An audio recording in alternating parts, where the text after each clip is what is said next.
ભુવાને ચામુંડ જો કેસ કામલાનું બાબત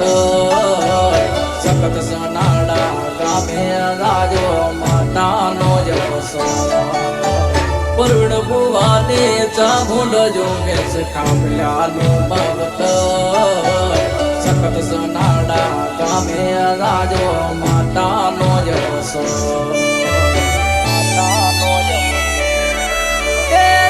કમલા પરિવાર નાયગણે જોવતા મુંડનો મઠ આજો માતાનો જવસા